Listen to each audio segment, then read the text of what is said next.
Bwana Zolavo, mtu wa kwetu. Habari yako? Salama, kwema. Kwema, hali yako vipi? Safi kabisa, Mambo mengine yako safi kabisa, ni njema. Mungu anabariki. Naona Christmas imeenda njema sana. Nimepita katika harakati zako nikakuta unauza asali. Na unaweza kuniambia unauza asali? Asali ni nini kwanza? Yaani asali ni zao linalotokana na nyuki. Ndio. Kwa hiyo ile zao kwa sisi tunaliuza, tunaita asali.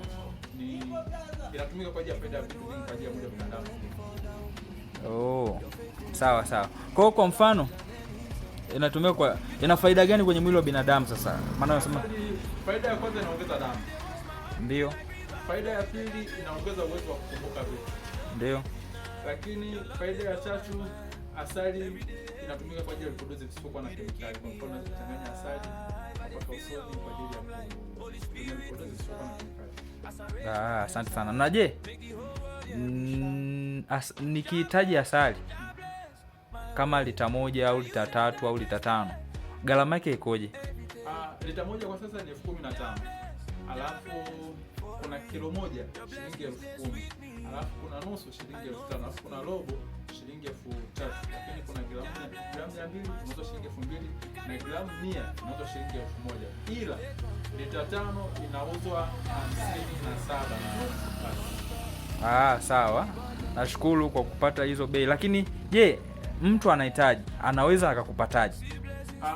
Kwa mawasiliano zaidi ananipata kwa namba ya simu 0767405741. Sawa. Sawa, nimekusikia. Unaweza kairudia hiyo namba ya simu ili nisikilize vizuri na usitaje kwa haraka. Taja mara chache ili watu wajaribu kuikamata hiyo namba na waweze kuwasiliana na wewe. Sawa. Namba yangu ya simu 0767405741. Sawa, na unapatikana wapi? Napatikana Iringa mjini, mtaa wa Frelimo C. Asante sana. Naona na wewe ni wa kwetu. Tunakushukuru sana Mr. Honey. Mr. Honey Product. Japo wanatuharibu huko wanaitaga wenyewe honey, lakini honey ni nini? Ni asali. Achana nao wanaosema honey huko. Hilo jina ni la honey, basi nimelianzisha mimi kwenye bidhaa yangu mimi. Basi nakushukuru sana.